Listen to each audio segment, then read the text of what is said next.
how did you get into drawing and artistry and all this stuff? You said that you went to school for marine biology, right? And like, but this is something like you don't just pick up, and just do. It's something that like probably is something that's been around for a while. Can you talk about how you got into, drawing and like where your passion went with this?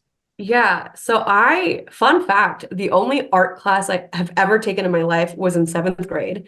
Um, but I loved just painting and drawing and sketching ever since I was a little kid. And just as I went through like middle school and high school, I was always the kid that was doodling in my sheets and in my like bedroom at my parents' house, I would draw on the walls. Um, as much as they loved that. I'm sure your parents love that. Yes. Well, actually, my dad did say that it was really cool because it was like I left like a little handprint, but like That's cool. of Yeah. myself Yeah. there. Many That's years down the road, they probably appreciate yeah, right. it. And then throughout college, like I said, it was more of like just a thing for myself. And I would paint things for my friends, like the Christmas presents for my family members. Then I started an Etsy and to try to like sell to other people that like I didn't know, and it went okay.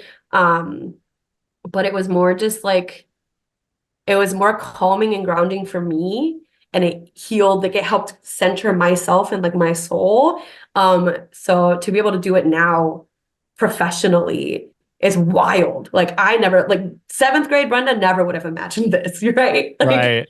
even Yeah. in college, it was always like marine biology, marine conservation. This is what I want to do, which it's still like I would love to do that with my life. But being given the opportunity, even like though I never expected it or thought it would happen, it has been huge. So if I could have like remembered going back into college and told myself that I was going to do wedding videography, I would have thought I was crazy about it. Like there's no way, as a musician and a trombone student back then that I would have told myself like, oh, you're going to do wedding videography and, 18 years.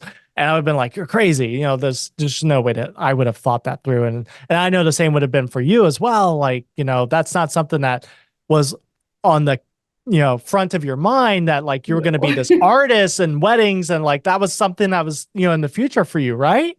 Yeah, like it wasn't even in the future. It was just something that was there as a hobby. Right, right. Like if I had known, probably would have taken some classes. Like I would like to know how to actually paint or actually sketch. I still feel like an imposter sometimes. But Yep. like back then, anything related to like just art, it was like, oh, like you're gonna be an artist. That's a starving artist. Like, whereas like no, the reality was like I was a starving scientist. I'm a thriving Right. artist now. But Right. like never would have thought in a million years that this would be my life right now. No. Yeah, So, absolutely. It's crazy how life changes and it puts us in the places we were meant to be, I think, and I'm a firm believer that everything happens for a reason. And I'm here because this is something I know that I'm passionate about and that most wedding vendors that I talk to, that's what they're passionate about. And so it's really cool to hear your story and to hear more about what you do.